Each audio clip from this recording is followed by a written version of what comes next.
क्या आपने कभी गौर किया है, कुछ मरीज सिर्फ इतना सुनकर ही बेहतर महसूस करते हैं कि उन्हें कोई सुन रहा है। कभी कभी दवाएं, थेरेपी सब हो जाती हैं, पर फिर भी कुछ अधूरा रह जाता है। क्यों? आइए बात करते हैं एक हमारे ब्रेन के खास पहलू को समझने की, या एक दूसरे नजरिए को समझने की। मैं हूं डॉक्टर पवन कुमार गुप्ता। मैं प्रोफेसर हूं department of psychiatry, king George's medical university, Lucknow में। यहां पर समस्या सिर्फ दिमाग के अंदर नहीं है, बल्कि दो दिमागों के बीच में है। मैं आपको एक छोटी सी कहानी सुनाता हूं। एक लड़की थी 19 साल की, जो डिप्रेशन से जूझ रही है। दवाएं भी ली, फैमिली सपोर्ट भी अच्छा था, बट फिर भी कुछ चेंज नहीं आ रहा था।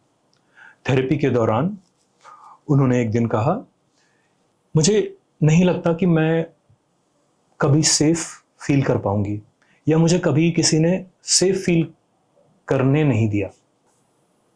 तो यहां पर मुझे एक बात याद आई, इंटरपर्सनल न्यूरोबायोलॉजी की। ये कॉन्सेप्ट, ऑल्दो हम साइकियाट्री में ऑलरेडी इस पर बहुत काम करते हैं, बहुत प्रैक्टिस करते हैं, बट कभी इस नजरिए से देखते नहीं है इसे।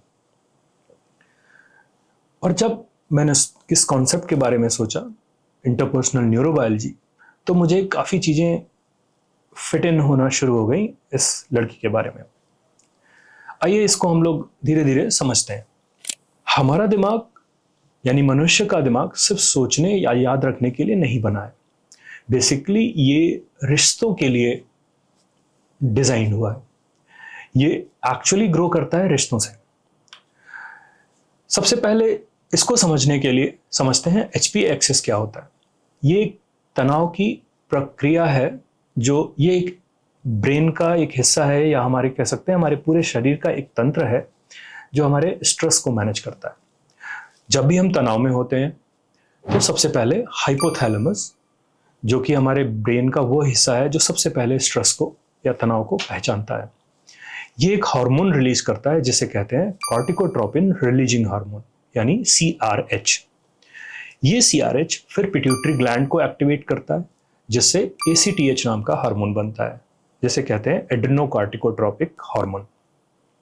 ये ACTH एड्रिनल ग्लैंड को सिग्नल देता है, और फिर एड्रिनल ग्लैंड का कॉर्टेक्स एक कॉर्टिसोल नाम के स्ट्रेस हार्मोन को रिलीज करता है। ये बात काफी हद तक लोग जानते हैं। इस पूरी प्रक्रिया को हम लोग कहते हैं एचपी एक्सिस। लेकिन सवाल ये है, हाइपोथैलेमस को पता कैसे चलता है कि खतरा है? ये जानकारी आती है एमिगडाला से। ये हमारे मस्तिष्क का एक अलार्म सिस्टम है, या ये कह सकते हैं भावनात्मक सुरक्षा गार्ड है। जब हम बचपन से ही किसी को प्यार, किसी को सुरक्षा या भरोसा अगर मिलता रहता है, तो उसका एमिगडाला हर चीज को खतरे की तरह नहीं देखता। लेकिन अगर किसी को ये सारी चीजें ना मिले तो उसका एमिगडाला हाइपर एक्टिव हो जाता है, और उसकी वजह से वो हर चीज को खतरे की तरह देखता है। जैसे आपके घर का फायर अलार्म सिस्टम खराब हो जाना, अगर बिना किसी खतरे के, बिना किसी आग के भी वो बजने लगे, तो इसका मतलब है वो हाइपर एक्टिव हो गया है। यही बात हमें साइकोसोमैटिक डिसऑर्डर्स में भी मिलती है। यही बातें हमें सारे स्ट्रेस रिलेटेड डिसऑर्डर्स में मिलती हैं, जैसे PTSD। अटैचमेंट और मस्तिष्क का विकास बहुत ही हद तक हैंड इन हैंड चलता है। सपोज एक नवजात शिशु है। नवजात शिशु के मस्तिष्क में सबसे पहले जो हिस्सा तेजी से बढ़ता है वो होता है राइट हेमिस्फीयर। ये हिस्सा हमारी भावनाएं, चेहरे की पहचान, शरीर की अनुभूतियां, इस तरह के डेटा को रिकॉर्ड करता है या प्रोसेस करता है। जब माता पिता या देखभाल करने वाला व्यक्ति बच्चे के इशारे को समझे, प्यार और सुरक्षा दे, रोते हुए बच्चे को शांत करे, तो उस बच्चे का मस्तिष्क को रेगुलेशन सीखता है। मतलब वो धीरे धीरे खुद को संभालना सीखता है। लेकिन अगर घर में हिंसा, उपेक्षा या अस्थिरता हो तो एमिगडाला हाइपर एक्टिव हो जाता है, जिसकी वजह से कॉर्टिसोल हाई होने लगता है, और प्री फ्रंटल कॉर्टेक्स, जिसको हम लोग निर्णय लेने की क्षमता वाला हिस्सा कहते हैं, वो एक्चुअली वीक होता जाता है। वेगस नर्व, जिसे पैरासिम्पैथेटिक सिस्टम को एक्टिवेट करने वाला कहते हैं, वो भी कमजोर होने लगता है। इस तरह से हमारा शरीर हमेशा हाई अलर्ट पर बना रहता है। यही आधार बनता है आने वाले फ्यूचर में तनाव, चिंता, डिप्रेशन और ट्रॉमा रिलेटेड डिसऑर्डर्स का होना, मतलब जीवन में कोई इंपेयरमेंट आने लगना इन सारी वजहों से। अगली बात जो समझने की है वो मिरर न्यूरॉन्स के बारे में है। ये न्यूरॉन्स बेसिकली हमारे एम्पैथी को मैनेज करते हैं या एम्पैथी को एक्टिवेट करते हैं। ये खास तरह के न्यूरॉन्स होते हैं। जब हम कोई काम करते हैं तब भी ये सक्रिय रहते हैं, जब हम दूसरों को वही काम करते हुए देखते हैं तब भी। मतलब जब हमारे सामने कोई रोता है और हम अंदर से महसूस करते हैं तो यह इमोशनल नहीं, एक न्यूरोबायोलॉजिकल प्रक्रिया है।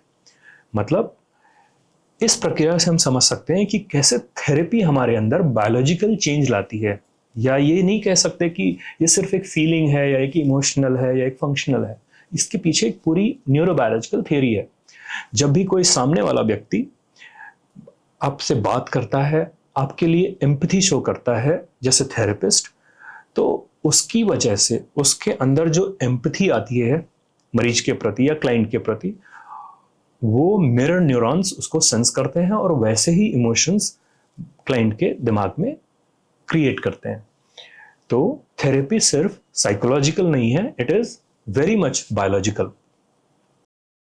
और इस प्रक्रिया से मरीज के या क्लाइंट के तनाव के हार्मोन्स घटते हैं और उसे ट्रस्ट डेवलप होता है, जिसको हम लोग कहते हैं थेरेप्यूटिक अलायंस या रेपो एस्टैब्लिश होना। वेगस नर्व और पॉलीवेगल थियरी के बारे में भी यहां बात करना बहुत जरूरी है। शरीर की सबसे लंबी नस है वेगस नर्व, जो ऑलमोस्ट सभी ऑर्गन्स को जैसे दिल, पेट, फेफड़े, इन सबको जोड़ती है। और खास बात यह है कि ये न्यूरॉन्स, इसमें 80% जो न्यूरॉन्स होते हैं इस नर्व के अंदर, फाइबर्स जो होते हैं 80% फाइबर्स वो अपवर्ड जाते हैं, मतलब पेट से लेकर के दिमाग तक जाते हैं। और केवल 20% न्यूरॉन्स हैं जो दिमाग से नीचे की तरफ आते हैं। मींस कि काफी हद तक हमारे गट का माहौल हमारे ब्रेन को एक्टिवेट करता है या कह सकते हैं प्रभावित करता है। पॉलीवेगल थियरी को डॉक्टर स्टीफन पोजेंस ने दिया था और यह थियरी बताती है कि हमारे शरीर में 3 मुख्य प्रतिक्रियाएं होती हैं।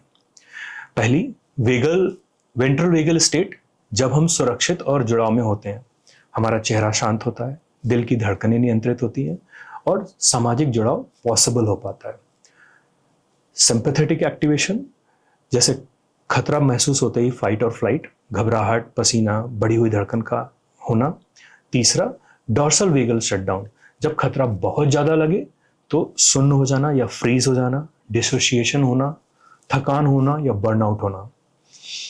थेरेपी, संगीत, डीप ब्रीदिंग एक्सरसाइजेस और सुरक्षित रास्ते, ये क्या करते हैं, वेंट्रल वेगस को एक्टिवेट करते हैं। इससे शरीर को सेफ फील होता है। तो आइए इन सारी बातों को जोड़कर देखते हैं।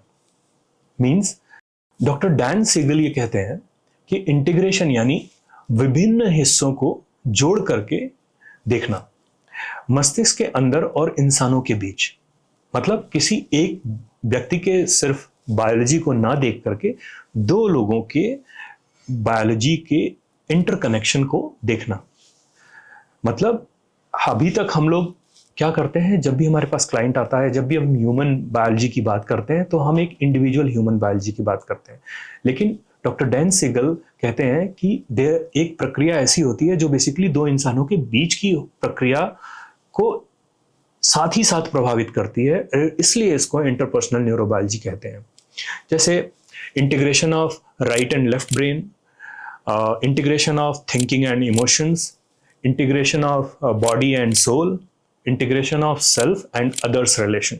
सो ये तंत्र जुड़े होते हैं और तभी हम स्वस्थ महसूस कर सकते हैं।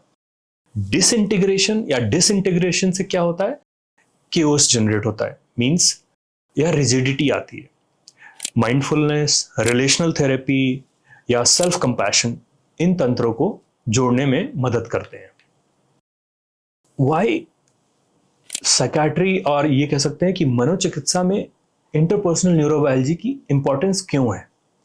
क्योंकि केवल दवाई लेने से सब कुछ नहीं सॉल्व होता, केवल डायग्नोसिस बनाने से भी चीज़ें सॉल्व नहीं होती, या कभी कभार सीबीटी या डीबीटी, डायलेक्टिकल बिहेवियर थेरेपी या कॉग्निटिव बिहेवियर थेरेपी भी हर किसी पर असर नहीं करती।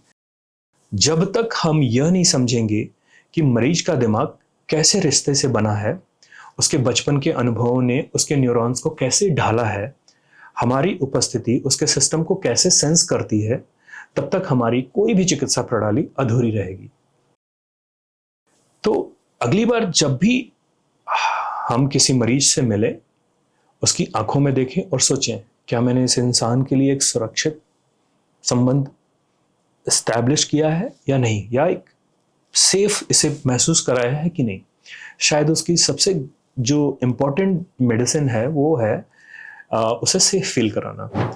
अगर आप ऐसी ही सोच को आगे बढ़ाना चाहते हैं तो इस चैनल को फॉलो कीजिए। नीचे कमेंट में भी बताइए कि कभी किसी के साथ आपका रिश्ता ही आपके लिए इलाज बन गया हो, कभी सिर्फ सुना हो, सिर्फ आपने उसका साथ दिया हो और वो काफ़ी हद तक खुद से ही हील हो गया हो। Thank you.